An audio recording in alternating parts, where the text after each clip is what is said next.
Assalamualaikum warahmatullahi wabarakatuh. Balik lagi dengan gue Anggi Soiking, tentunya di channel Welcome to Midnight Stories, program narasi horor.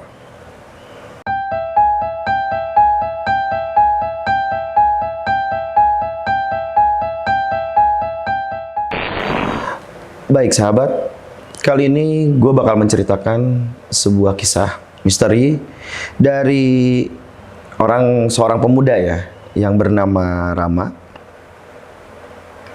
Pengen tahu ceritanya? Tetap di Midnight Stories.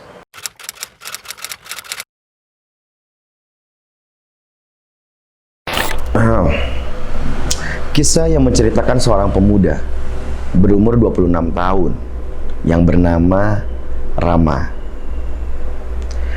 Di hari itu, dia pertama kali bekerja sebagai security di salah satu gedung yang di dalamnya terdapat berbagai macam perusahaan. Hari itu Rama masuk kerja sebagai shift jaga malam. Biasanya kalau yang jaga malam itu sekitar pukul 10 malam. Tentunya Rama tidak sendirian. Dia ditemani dengan rekan kerjanya yang bernama Eko. Eko merupakan security senior yang ada di gedung itu. Hobinya Eko selalu mendengarkan musik-musik lawas sambil ngeliatin monitor CCTV di ruangan security. Jam 8 malam, Rama datang ke kantor. Langsung dengan sigap dia masuk ke ruangan security. Sepertinya Rama excited di pengalaman pertama dia bekerja. Dan ternyata di ruang tersebut sepi. Hanya ada suara musik lagu lawas dan monitor CCTV yang menyala. Wah, pada kemana nih? Ini Eko kemana ya? Bukannya hari ini satu shift bareng sama gua. Rama heran. Tapi mengacuhkan hal tersebut, Rama pun langsung mengambil posisi dan duduk di depan monitor CCTV. Dia memperhatikan tiap sudut CCTV yang tampak di monitor. Satu gedung itu dia bisa mengontrol hanya di dalam satu ruangan. Jam sudah menunjukkan jam 10:30 malam. Dia baru sadar kalau rekan kerjanya Eko belum datang juga. Wah, ini udah hampir tengah malam nih.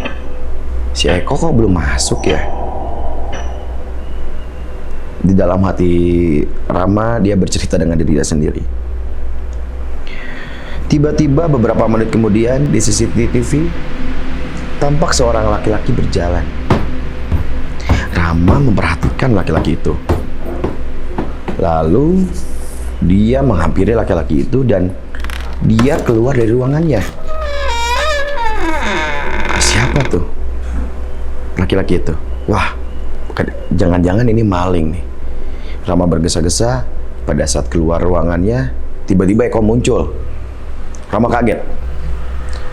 Dan dia melihat CCTV lagi, ternyata laki-laki itu sudah tidak ada. Kenapa, Mak? Muka lu kok pucat amat? Iya nih kok, tadi gue buru-buru ada, kok tidak ada ya?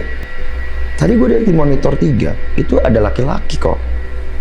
Ah, itu hayalan, maklum, lu baru pertama kali kan shift malam. Akhirnya mereka berbincang di ruangan security. Sempat juga Eko menceritakan background dia dan keluarganya. Eko termasuk orang yang memiliki permasalahan keuangan. Dan Eko meminta jika jaga malam bareng Rama saja. Semakin seru obrolan mereka. Mereka tertawa. Dan malam hari itu tidak terasa sepi bagi Rama. Karena ada kehadiran seorang Eko ya. Sebagai security senior yang notabene dia suka bercerita.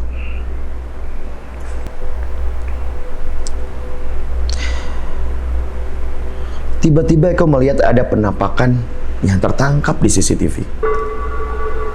Taruh dulu, Mak. Ini siapa ya? Ah, yang mana kok? Ini. Wah, iya tuh.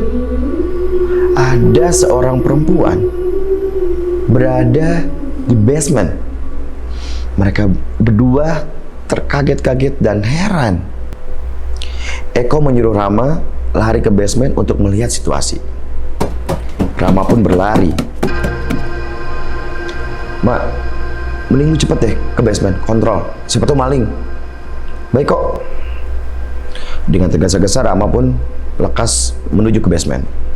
Karena ditangkap oleh CCTV, ada sosok perempuan.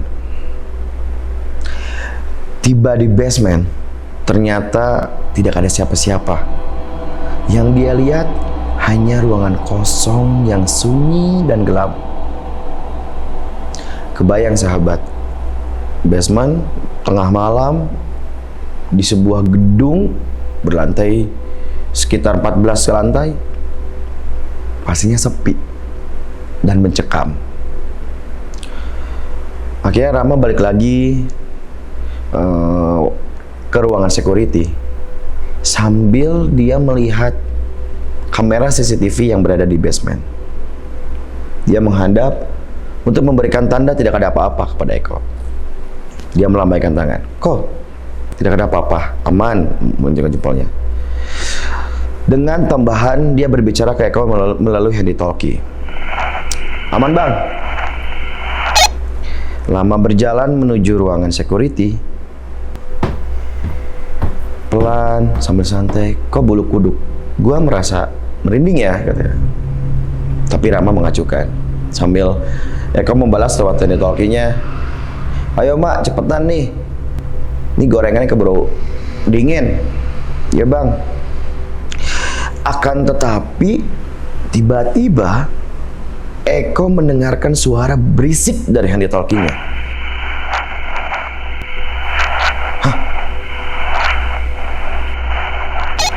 Mak, Rama, lu sehat mak? Masih tidak ada jawaban. Suara noise semakin kencang. Padahal sebelumnya dia baru berbicara dengan Rama untuk membahas cepat untuk balik lagi ke ruangan CCTV. Eko panik. Dan apa yang terjadi dengan Rama? Jadi merasa khawatir. Dia cek semua CCTV, tidak ada apa-apa. Lalu dia keluar tiba-tiba. Rama muncul. Eko pun kaget. Hah? Gila lu ngagetin gua. Tadi lu kenapa tuh handy talkie-nya? Dan bertanya kepada Rama. Tadi gua mendengar suara. Suara apa itu, Mak? Rama hanya menjawab, oh jatuh saya bang. Sambil tertawa. Ah lu hati-hati dong. Iya nih bang, gua ketakutan. Ya udah lain kali santai aja. Kan gua kontrol CCTV kalau ada apa-apa. Ya bang. Tanpa sadar mereka sambil menikmati gorengan dan secangkir kopi dan mendengarkan musik lawas yang diputarkan oleh Eko. Jam menunjukkan jam 1:30. Eko pun berpamitan ke Rama untuk keliling gedung. Kok gua keliling ya? Tengah malam nih, biasa takutnya gak masuk ke dalam rekaman kamera CCTV. Iya bang. Itu ritual yang biasa terjadi pada saat mereka kalau jam malam. Jadi Rama jaga di ruangan monitor, sedangkan Eko berkeliling. Eko termasuk orang yang berani. Singkat cerita, Eko pun berkeliling dan Rama menjaga di monitor. Rama terus memperhatikan CCTV. Dia melihat di monitor tiba-tiba Eko menghilang. Lah, kok gak nyambung ya? Ini si Eko kemana ya? Bang. Rama pun panik. Mencoba menghubungi Eko menggunakan handy talkie-nya. Dan terus mencari di CCTV. Dia pindah-pindahkan channelnya. Dia melihat monitor 1, 2, 3, dan 4. Akan tetapi Eko tidak ada. Rama semakin panik. Semakin panik dan semakin takut. Bang Eko. Masih tidak menjawab. Dan Rama niat untuk menyusul mencari Eko berada di mana. Wah, gua susul juga ya. Sambil dia keluar, baru di lantai yang kedua mereka naik. Kebetulan ruangan CCTV itu di lantai 1, dia naik ke lantai 2. Karena di lantai 2 Eko menghilang. Kok tiba-tiba ada yang berteriak. Rama kaget. Ada suara yang berteriak di handie-talkie-nya. Dan itu ternyata suara Eko. Ram, Ram, Ram, Rama, Rama, lu denger gua nggak sih? Rama, Rama, lu denger gua nggak sih? Dia panik dan berlari, akan tetapi Eko sudah duluan datang ke ruangan security untungnya. Lu gue panggil-panggil. Dengan datang muka agak sedikit pucat, Eka pun bercerita tadi dia diganggu dengan sosok setan perempuan. Mak, udah deh, ntar kita ceritain di ruangan aja deh. Udah di ruangan aja deh. Gila, gua kaget banget, gua kaget. Akhirnya mah Eko menceritakan saat itu dia bertemu bayangan, bukan hanya sekedar bayangan, akan tetapi sosok perempuan cantik, berambut panjang. Kata Rama, mungkin Bang Eko itu perempuan yang tadi kita lihat di CCTV ya. Bisa jadi. 1 jam kemudian, jam sudah menunjukkan jam 2:30. Mereka berencana untuk berkeliling bersama. Tapi sebelumnya mereka melihat ada sosok perempuan sedang berdiri di depan jendela lantai 14. Bang, ini gua doang atau lu doang yang lihat? Itu perempuan yang tadi, Bang. Itu ngapain dia berada di sebelah jendela lantai 14? Kata Eko, udah kita susul ke sana. Takutnya itu memang bukan setan, tapi ternyata karyawan yang ada di lantai 11, di lantai 14. Mereka berlari menuju lokasi yang tertangkap CCTV. Sampai di sana, ternyata kembali lagi tidak ada apa-apa. Mereka berdua merasa sudah ada yang janggal. Eko pun berbicara, Mak, ini malam ini kan lu pertama kali ya satu shift sama gua di malam hari. Iya Bang, kayaknya kita diteror nih sama hantu-hantu gedung itu. Ama pun kaget. Bang, udahlah, jangan nakut-nakutin gua. Ini kita balik lagi, kita dengerin lagu lawas kesukaan lu, keroncong-keroncong gitu. Eko pun sambil menghibur Ama, boleh deh, tapi lu sambil joget ya. Akhirnya mereka bergegas kembali ke ruangannya.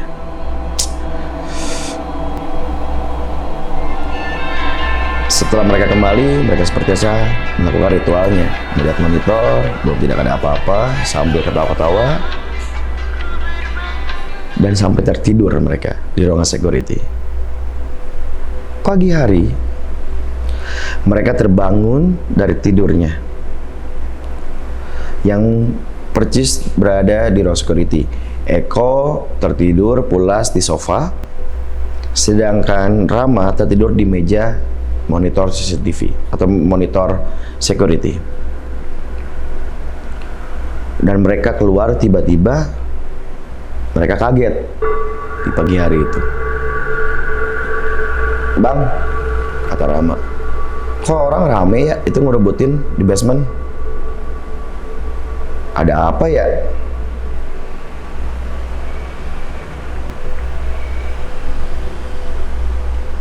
Iya ya, ada apa ya pagi hari? Kita ketiduran nih. Wah, ini pasti bakal dimarahin bos nih, kata Eko. Kata Rama, ya udahlah kita ke depan aja, kita sebagai security malam. Ternyata mereka berdua melihat ke kerumunan dan tahu nggak sahabat apa yang mereka lihat dan orang-orang lihat? Ternyata yang sedang mengerubuti ada 2 orang, 2 mayat laki-laki yang katanya tertangkap CCTV. 2 mayat laki-laki tersebut jatuh dari gedung tersebut dari lantai 14.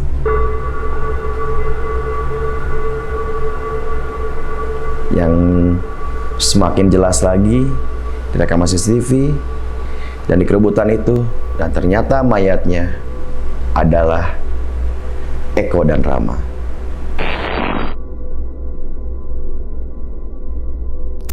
Nah, sahabat, itu sepenggal cerita ya dari sahabat WTMS, Welcome to Meta Stories, tentunya di program Narasi Horor. Mungkin kamu yang mendengarkan sekarang, alangkah lebih baiknya menggunakan headset, biar merasakan ambience-nya dan imajinasinya. Jangan lupa subscribe, like, apabila punya cerita juga, boleh komen, atau menghubungi tim WTMS di Instagramnya Welcome to Meta Story. Untuk itu, saya Anggi Soy, pamit. Assalamualaikum.